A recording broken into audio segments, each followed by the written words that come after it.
Falkland യുദ്ധം ആകെ 10 ദിവസമേ നീണ്ടു നിന്നുള്ളൂ എന്നാണ് ചരിത്രം പറയുന്നത്. പക്ഷേ അരനൂറ്റാണ്ടാവുന്നു അർജൻറ്റീനയും ഇംഗ്ലണ്ടും തമ്മിലുള്ള ഫുട്ബോൾ വൈരം ഇപ്പോഴും തുടരുകയാണ്.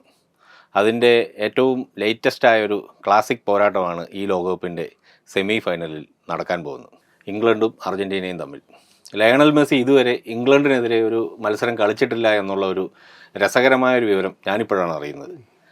ഇത്രയും വലിയ ടീമുകൾക്കെതിരെ കളിച്ചു, വലിയ കിരീടങ്ങൾ നേടി. പക്ഷേ അർജൻറ്റീന ലയണൽ മെസ്സിയുടെ കാലത്ത് ഇംഗ്ലണ്ടിനെതിരെ ഒരു മത്സരം കളിച്ചില്ല എന്നുള്ളതിൻ്റെ ആ ഒരു കുറവ് കൂടി നികത്തപ്പെടുകയാണ്. ലോകകപ്പിൻ്റെ ആദ്യ സെമി ഫൈനലിൽ ഫ്രാൻസും സ്പെയിനും തമ്മിലാണ് ഏറ്റുമുട്ടുന്നത്, യൂറോപ്പിലെ ഏറ്റവും വലിയ രണ്ട് ശക്തികൾ. അപ്പോൾ അങ്ങനെ പറയുകയാണെങ്കിൽ ഫൈനലിന് മുമ്പ് 2 ഫൈനലുകൾ കാണാനുള്ള ഒരു ഭാഗ്യമാണ് ഫുട്ബോൾ പ്രേമികൾക്ക് ഉണ്ടായിരിക്കുന്നത്. തീർച്ചയായും അർജൻറ്റീന ഇംഗ്ലണ്ട് മത്സരത്തെ പറ്റി പറയുമ്പോൾ നമുക്ക് ഒരുപാട് ഓർമ്മകൾ തികട്ടി വരും. പ്രത്യേകിച്ച് 86-ലെ വളരെ ക്ലാസിക് ആയിട്ടുള്ള ഒരു പോരാട്ടം, അതിൽ hand of the God goal, അതിപ്പോഴും ഇംഗ്ലീഷുകാർ മറന്നിട്ടില്ല എന്നുള്ള ഒരു വസ്തുത കൂടിയുണ്ട്. അവരുടെ ഫുട്ബോൾ ചരിത്രത്തിൽ എപ്പോഴും ആ ഗോളിനെ പറ്റി സംസാരിക്കുന്നുണ്ട്. അതിനുശേഷം 98-ൽ ഇംഗ്ലണ്ടും അർജൻറ്റീനയും കളിച്ചപ്പോൾ ഡേവിഡ് ബെക്കാം ചുവപ്പ് കാർഡ് കണ്ട് പുറത്തുപോയൊരു ദൗർഭാഗ്യകരമായ സംഭവം കൂടി ഉണ്ടായിരുന്നു. അങ്ങനെ ഇംഗ്ലണ്ട് അർജൻറ്റീന പോരാട്ടം എല്ലാ കാലത്തും എന്തെങ്കിലുമൊക്കെ ആരാധകർക്ക് ഓർമ്മിക്കാൻ വക തന്നിട്ടുണ്ട്. അപ്പോൾ അതിൻ്റെ ഒരു കൾമിനേഷൻ പോയിൻ്റാണ്. അപ്പോൾ മെസ്സിയുടെ ജീവിതത്തിൽ ഇനിയൊരു ലോകകപ്പ് ഉണ്ടാവില്ല എന്ന് പലരും ചിന്തിക്കുന്ന ഘട്ടത്തിൽ ഒരുപക്ഷെ ഇംഗ്ലണ്ടുമായി മറ്റൊരു മത്സരം മെസ്സിക്ക് ഉണ്ടാവാൻ സാധ്യത വളരെ കുറവാണ്. അപ്പോൾ അദ്ദേഹം അടുത്ത കിരീടത്തിൻ്റെ തൊട്ടടുത്തേക്ക് കാൽപാദം വെക്കുന്നതിന് മുമ്പ് ഇംഗ്ലണ്ടിനെതിരെ എന്തൊക്കെ മാജിക്കാണ് പുറത്തെടുക്കുക എന്നറിയാൻ ആരാധകർക്ക് തീർച്ചയായും താല്പര്യമുണ്ടാവും. ഇംഗ്ലണ്ട് അർജൻറ്റീന ഫുട്ബോൾ മത്സരം ഒരു പക്ഷേ അതിന് കിട്ടുന്ന അത്രയും ഹൈപ്പ് ലോക ഫുട്ബോളിൽ അടുത്ത കാലത്തൊന്നും ഇത്രയും വലിയൊരു ഹൈപ്പ് മറ്റൊരു മീഡിയാസും നൽകിയിട്ടുണ്ടാവില്ല. അതിന് പ്രധാന കാരണം തന്നെ ഈ മറഡോണയുടെ ഗോളാണ്. ഈ ദൈവത്തിൻ്റെ കൈ ഗോൾ എന്ന്, ഒപ്പം തന്നെയാണ് നൂറ്റാണ്ടിലെ ഏറ്റവും മികച്ച ഗോളായി തിരഞ്ഞെടുക്കപ്പെട്ട ഗോളും ആ മത്സരത്തിൽ തന്നെയാണ്. മറഡോണയെ ഒരു ചതിയൻ എന്നാണ് ഇംഗ്ലീഷുകാർ ഇപ്പോഴും വിശേഷിപ്പിക്കുന്നത്. മറഡോണയോട് തന്നെ മുമ്പൊരിക്കൽ ചോദിച്ചിട്ടുണ്ട്. മറഡോണ അദ്ദേഹത്തിൻ്റെ ഒരു ഡോക്യുമെൻ്ററി പറയുന്നുണ്ട്, എനിക്ക് നൂറ്റാണ്ടിൻ്റെ ഗോളിനേക്കാൾ ഇഷ്ടം ചിലപ്പോഴൊക്കെ ആ ദൈവത്തിൻ്റെ കൈ ഗോളാണ്, കാരണം ഞാനത് ഇംഗ്ലീഷുകാരുടെ പോക്കറ്റ് അടിക്കുന്ന പോലെ ആയിരുന്നു എന്ന്. കാരണം ഈ ഫോക്ലൻഡ് യുദ്ധം ആ കാലത്ത് അർജൻറ്റീനക്കാരെ ഒരുപാട് മുറിവേൽപ്പിച്ച ഒന്നായിരുന്നു. അറ്റ്ലാന്റിക്കിലെ 2 ദ്വീപുകൾക്ക് വേണ്ടി നടന്ന യുദ്ധമാണല്ലോ. അപ്പോൾ അതിൽ മറഡോണ പറയുന്നുണ്ട്, ഞങ്ങളുടെ കുറേ ചെറുപ്പക്കാരെ കുരുവികളെ പോലെ അവർ വെടിവെച്ചിട്ടു എന്ന് പറയുന്നുണ്ട്. ആ ഒരു പരാമർശത്തിലൂടെ അക്കാലത്തെ അർജൻറ്റീനക്കാർക്ക് അതൊരു വേദനയുടെ ഒരു കുറേ കറുത്ത പാടുകൾ അവശേഷിപ്പിച്ചിരുന്നു. പക്ഷേ ഇന്നത്തെ കാലത്ത് ഇപ്പം അർജൻറ്റീനയെ ഒരു പരിധിവരെയൊന്നും ഈ അർജൻറ്റീനയോ ഇംഗ്ലണ്ടിനെയോ ഫോക്ലൻഡ് യുദ്ധം ഏതെങ്കിലും തരത്തിൽ മുറിവേൽപ്പിക്കുന്നുണ്ട് എന്ന് നമുക്ക് കരുതാൻ വയ്യ. കാരണം വേറൊരു തലമുറയാണ് കളിക്കുന്നത്. പക്ഷേ ആ ഒരു പാരമ്പര്യം അതിപ്പോഴും തുടരുന്നു. തീർച്ചയായും അതെ. ഇനിയിപ്പം പോരാട്ടത്തിലേക്ക് വരുമ്പോൾ 2 വ്യത്യസ്ത ശൈലികളുടെ ഒരു ഏറ്റുമുട്ടലാണ്. അപ്പോൾ ഇംഗ്ലണ്ടിൻ്റെ കാര്യം നോക്കിയാൽ കഠിനമായ ചില വിമർശനങ്ങൾ വരുന്നുണ്ട്. അതായത് ഹാരി കെയ്നിൻ്റെയും ജൂഡ് ബെല്ലിംഗ്ഹാമിൻ്റെയും ഇൻഡിവിജ്വൽ പെർഫോമൻസിൻ്റെ ബലത്തിലാണ് അവർ കളിക്കുന്നത്. ഒരു കൊഹസീവ് യൂണിറ്റായിട്ട് കളിക്കുന്നില്ല എന്ന് ഇംഗ്ലണ്ടിലെ പണ്ഡിറ്റുകൾ തന്നെ കുറ്റപ്പെടുത്തുന്നുണ്ട്. അത് ഒരു പരിധിവരെ ശരിയാണെന്ന് തോന്നുന്നു. നമ്മൾ ഗോളുകളുടെ എണ്ണം നോക്കുമ്പോഴും ഇരുവരും അടിച്ചു കൂട്ടിയ ഗോളുകളാണ് ഇംഗ്ലണ്ടിൻ്റെ കാര്യമായ സംഭാവന എന്ന് പറയുന്നത്. ഇപ്പോൾ ഒരു കൊഹസീവായ യൂണിറ്റായിട്ട് അർജൻറ്റീനയ്ക്കെതിരെ കളിച്ചിട്ടില്ലെങ്കിൽ ഇംഗ്ലണ്ടിന് ബുദ്ധിമുട്ടുണ്ടാവും മത്സരത്തിൽ. ഇംഗ്ലണ്ടിൻ്റെ ഇത്തവണത്തെ ഇംഗ്ലണ്ടിനെ കുറിച്ച് എനിക്ക് ശ്രദ്ധേയമായി തോന്നുന്ന ഒരു സംഗതി, ഇംഗ്ലണ്ടിൻ്റെ ക്യാപ്റ്റൻ ഹാരി കെയ്ൻ കളിക്കുന്നത് ജർമ്മൻ ബുണ്ടസ് ലീഗയിലാണ്, ബയൺ മ്യൂണിക്കിന് വേണ്ടിയാണ്. ജൂഡ് ബെല്ലിംഗ്ഹാം കളിക്കുന്നത് സ്പാനിഷ് ലാ ലീഗയിൽ റയൽ മാഡ്രിഡിന് വേണ്ടിയാണ്. ഇതിനേക്കാളൊക്കെ പ്രധാനപ്പെട്ട ഒരു കാര്യം, ഇംഗ്ലണ്ടിൻ്റെ കോച്ച് തോമസ് ടുഹേൽ ജർമ്മൻകാരനാണ്. ഇപ്പോൾ ഇംഗ്ലണ്ടിന് പുറത്ത് സംഭവിക്കുന്ന കാര്യങ്ങൾ, അല്ലെങ്കിൽ ഇംഗ്ലണ്ടിന് പുറത്ത് തീരുമാനിക്കപ്പെടുന്ന കാര്യങ്ങളാണ് ഇത്തവണ ഇംഗ്ലണ്ടിനെ മുന്നോട്ട് നയിക്കുന്നത്. പതിവ് ഇംഗ്ലണ്ടിൻ്റെ കളിശൈലിയിൽ നിന്ന് ഇതിന് വ്യത്യാസമുണ്ട്.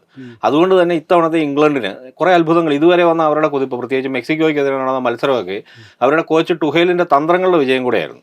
തീർച്ചയായും അദ്ദേഹത്തെ ഈ നോക്കൗട്ടിൻ്റെ ആശാൻ എന്ന് പറയാറുണ്ട്. 70% അദ്ദേഹത്തിൻ്റെ വിജയം നോക്കൗട്ടിൽ. അതുകൊണ്ട് കൂടിയാണ് അത്ര അദ്ദേഹത്തെ തിരഞ്ഞെടുത്തത്. അതെ. ടുഹേൽ ഇതിനു മുമ്പ് PSG കോച്ചായിരുന്നല്ലോ. ആ കാലത്ത് PSG വലിയ തുക മുടക്കിയായിരുന്നു ടുഹേലിനെ അവിടേക്ക് കൊണ്ടുപോയത്. കാരണം ഇതാണ്, അദ്ദേഹത്തിൻ്റെ ടാക്ടിക്സിന് അത്രമേൽ പ്രാധാന്യമുണ്ട്. ഇംഗ്ലണ്ടിന് ഇതുവരെയുള്ള വിജയങ്ങളിലും അത് പ്രതിഫലിച്ചിട്ടുണ്ട് എന്നാണ് എനിക്ക് തോന്നുന്നത്. തീർച്ചയായും അത്. പക്ഷേ ഒരു സാധാരണ ടീമിനെതിരെ മത്സരിക്കുമ്പോൾ ഒരു പക്ഷേ ടുഹേലിൻ്റെ ടാക്ടിക്സ് വിജയം കണ്ടേക്കാം. ഈ ലോകകപ്പിൽ നമ്മൾ കണ്ട അർജൻറ്റീന വേറൊരു അർജൻറ്റീനയാണ്. കാരണം അവരെന്ത് തരം ഫുട്ബോളാണ് കളിക്കുന്നതെന്ന് അവർക്ക് പോലും നിശ്ചയമില്ല. കാരണം വികാരഭരിതമാകുന്ന ഒരു നിമിഷം വരെ അർജൻറ്റീനയെ നമുക്ക് കളത്തിൽ കാണാനാവില്ല. നമുക്ക് പരിചയമുള്ള ഒരു അർജൻറ്റീനയെ തോൽക്കാൻ പോവുകയാണ് എന്ന് തിരിച്ചറിയുന്ന ഘട്ടം മുതൽ വേറൊരു അർജൻറ്റീനയാണ്. ഇപ്പം അടുത്ത് കഴിഞ്ഞ 2 മത്സരങ്ങളിലും നമുക്ക് തിരിച്ചറിയാൻ പറ്റി. അവർ വളരെ ഇമോഷണലായ ഒരു ഗെയിമാണ് കളിക്കുന്നത്. അത് ഇമോഷൻ്റെ പല ഘടകങ്ങളുണ്ട്. മെസ്സിക്ക് യാത്രയപ്പ്, ഈ വീണ്ടും ഒരു അർജൻറ്റീന കിരീടം എപ്പോഴായിരിക്കും എന്നറിയില്ല, അങ്ങനെ ഒരുപാട് ഘടകങ്ങളുണ്ട്. ആ ഒരു മൊമെൻ്റ് വരെ അർജൻറ്റീന വേറെ രീതിയിലാണ് കളിക്കുന്നത്. ആ അർജൻറ്റീനയ്ക്കെതിരെ ഈ തണുപ്പം മട്ടി കളിക്കുന്ന അർജൻറ്റീനയ്ക്കെതിരെ ഇംഗ്ലണ്ടിന് എന്തെങ്കിലും ചെയ്യാൻ സാധിച്ചാൽ ആ മത്സരം വളരെ രസകരമാവുമെന്നാണ് എനിക്ക് തോന്നുന്നത്. ഈ ലോകകപ്പിൽ കളിക്കുന്ന, പ്രത്യേകിച്ച് ഇനി സെമിയിൽ ബാക്കിയാവുന്ന 4 ടീമുകളിൽ ഈ അർജൻറ്റീനയെ വ്യത്യസ്തമാക്കുന്ന സംഗതി അത് തന്നെയാണ്. അവരൊരു ടീമായിട്ടാണ് കളിക്കുന്നത്. ഏറ്റവും ഒടുവിൽ കഴിഞ്ഞ കളിക്ക് ശേഷം, കഴിഞ്ഞ ക്വാർട്ടർ ഫൈനലിന് ശേഷം അർജൻറ്റീനയുടെ ഡ്രസ്സിംഗ് റൂമിൽ നടന്ന ഒരു വീഡിയോ പ്രചരിക്കുന്നുണ്ടായിരുന്നു. അവിടെ മെസ്സി ഉൾപ്പെടെയുള്ള ടീമംഗങ്ങളിരുന്ന് പാട്ട് പാടുന്ന ഒരു വീഡിയോയാണ്, അവരുടെ വിജയം ആഘോഷിക്കുന്ന വീഡിയോയാണ്. അർജൻറ്റീനയെ സംബന്ധിച്ച് അവർ കളിക്കുന്നത് മെസ്സിയെ ഒരു ഹീറോ ആയി തന്നെ കാണുന്ന, ഹീറോ വർഷിപ്പിന് ഇഷ്ടപ്പെടുന്ന ഒരു സംഘം കളിക്കാരും ചേർന്നുള്ള ഒരു ടീമാണ് അവിടെ കളിക്കുന്നത്. അവിടെ അത് ഒരു ടീം ഗെയിമിന് വളരെയധികം ഗുണകരമാണ്.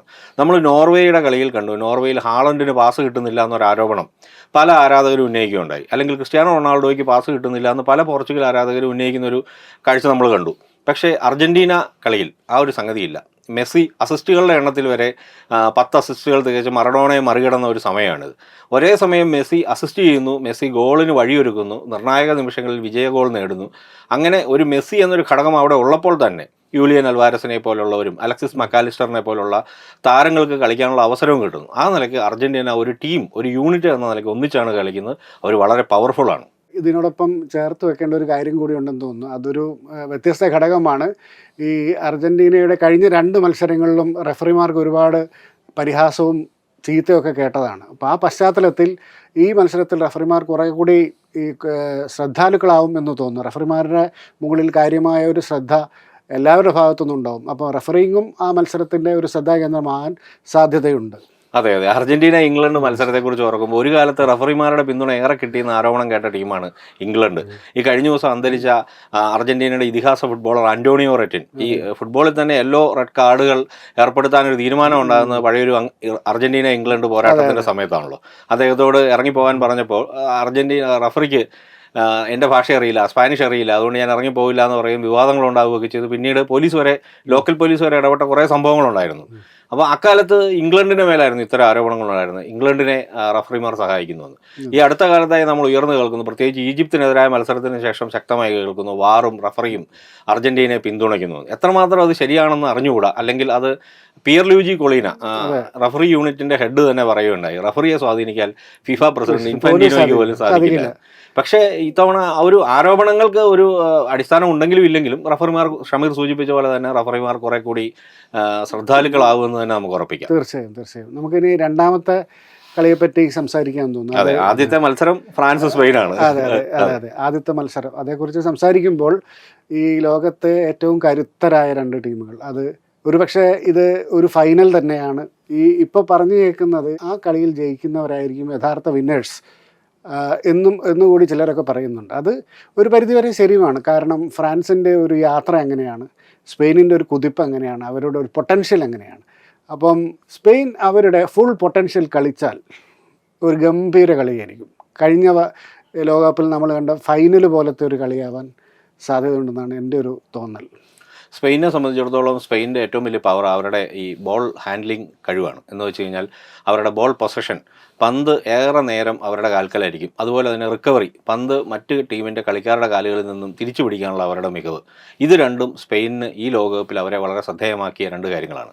അതേസമയം തന്നെ അവരുടെ അറ്റാക്കിംഗ് യൂണിറ്റിൻ്റെ ഒരു ശക്തിയില്ലായ്മ, അത് എത്ര ഗോൾ നേടിയെന്ന് നമ്മൾ കണക്കാക്കിയാൽ പോലും, നിർണായക നേരത്തെ അവർ ഗോൾ നേടുന്നുണ്ടെങ്കിൽ പോലും അവരുടെ അറ്റാക്കിംഗ് യൂണിറ്റിൻ്റെ ഒരു ശക്തിക്കുറവ് അവർക്ക് പരിഹരിക്കാൻ സാധിച്ചാൽ തീർച്ചയായിട്ടും ഷമീർ പറഞ്ഞ വളരെ ശരിയാണ്, സ്പെയിനിന് ഫ്രാൻസിനെ മറികടക്കാൻ സാധിക്കും. ഈ സ്പെയിനിൻ്റെ ഇതുവരെയുള്ള മത്സരം നോക്കുമ്പോൾ നമുക്ക് മനസ്സിലാകുന്ന ഓരോ കളി കഴിയും തോറും അവർ മെച്ചപ്പെടുന്നുണ്ട്.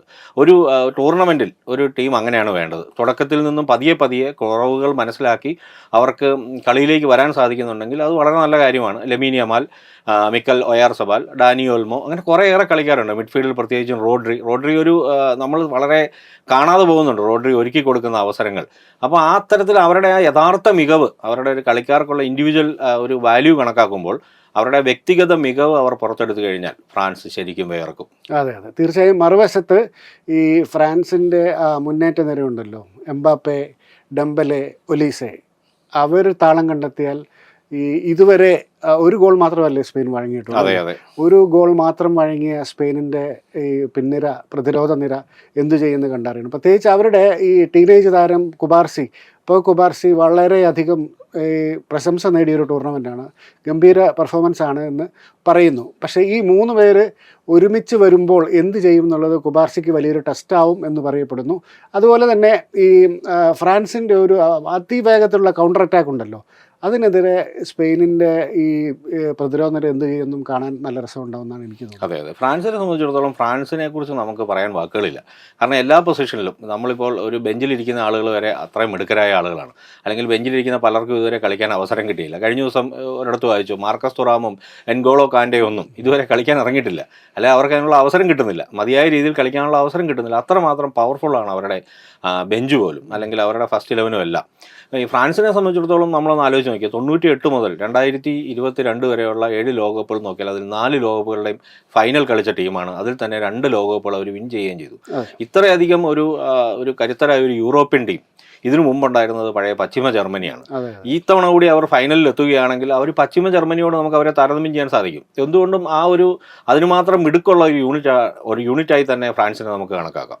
അവർ നയിക്കുന്ന എംബാപ്പെ ചിലപ്പം ഒരു ഓൾ ടൈം റെക്കോർഡ് തന്നെ ഈ ടൂർണമെൻറ്റിൽ സെറ്റ് ചെയ്തുകൂടാ എന്നുമില്ലല്ലോ. അദ്ദേഹത്തിൻ്റെ ഒരു ഗോളടി പ്രഭാവം അങ്ങനെയാണല്ലോ, വളരെ ഗംഭീരമായ ഒരു ഗോൾ സ്കോറിംഗ് പാറ്റേണിലാണ് അദ്ദേഹം മുന്നോട്ട് പോകുന്നത്. അതെ, ഈ ഗോൾ സ്കോറിങ്ങിൻ്റെ കാര്യത്തിൽ നമുക്കറിയാം മെസ്സിയുടെ റെക്കോർഡിനൊപ്പമാണ് എംബപ്പെ ഉള്ളത്. എംബപ്പയെ സംബന്ധിച്ചിടത്തോളം ഇനിയും കാലം മുന്നോട്ട് കിടക്കുകയാണ്. കഴിഞ്ഞ ലോകകപ്പിൻ്റെ ഫൈനലാണ് എനിക്ക് ഓർമ്മ വരുന്നത്, അർജന്റീനയെ ഒറ്റയ്ക്ക് നേരിട്ട എംബപ്പെ ഒരു യഥാർത്ഥ ഫോമിലേക്ക് ഉയർന്നു കഴിഞ്ഞാൽ എന്താവും സംഭവിക്കാൻ പോവുക, അവിടെ സ്പെയിനിന് പിന്നെ പിടിച്ചു നിൽക്കാൻ സാധിക്കില്ല എന്നാണ് തോന്നുന്നത്. അതെ അതെ വളരെ, ഞാൻ നേരത്തെ പറഞ്ഞ പോലെ ഫ്രാൻസായിട്ടും സ്പെയിനിൻ്റെ ഫുൾ പൊട്ടൻഷ്യലിലും കളിച്ചാൽ കളി തീക്കളിയാവും. അതെ, അത് ലോകകപ്പിലെ ഷമീർ ഇപ്പോൾ സൂചിപ്പിച്ച പോലെ തന്നെ ഫൈനലിന് മുമ്പുള്ള യഥാർത്ഥ ഫൈനൽ ആവുകയും ചെയ്യും. മാത്രമല്ല ഈ മത്സരം വിജയിച്ചു വരുന്ന ടീം ഒരുപക്ഷെ കപ്പ് ഉയർത്തിയാൽ അതിലും അതിശയിക്കേണ്ടതില്ല. തീർച്ചയായും. എന്തായാലും ഈ ലോകകപ്പ് ഈ ഫിഫ റാങ്കിങ്ങിലെ തന്നെ ആദ്യ 4 സ്ഥാനക്കാരെ സെമിയിൽ എത്തിച്ച ഒരു ലോകകപ്പാണല്ലോ. അതുകൊണ്ട് തന്നെ ഇതിൻ്റെ മത്സരങ്ങളുടെ ക്വാളിറ്റിയെ സംബന്ധിച്ച് നമുക്ക് ഇനി ഒരു ആശങ്കയുടെ ആവശ്യമില്ല. ഫൈനൽ, 2 സെമി ഫൈനൽ, അങ്ങനെ 3 ഫൈനലുകൾ കാണാനുള്ള ഒരു യോഗമാണ് നമുക്ക് ഉണ്ടായിരിക്കുന്നത്. നമുക്ക് അതിനുവേണ്ടി ആവേശപൂർവ്വം കാത്തിരിക്കാമെന്ന് തോന്നുന്നു. അതും പോരാത്തവർക്ക് ഒരു ലൂസേഴ്സ് ഫൈനൽ കൂടി. അതെ, അത് ഒട്ടും മോശമാവില്ല. തീർച്ചയായും. സാധാരണ എല്ലാവരും ഉപേക്ഷിച്ച് വിട്ട് കളയുന്ന ലൂസേഴ്സ് ഫൈനൽ ഇത്തവണ ഗംഭീരമായിരിക്കും. അതെ തീർച്ചയായും.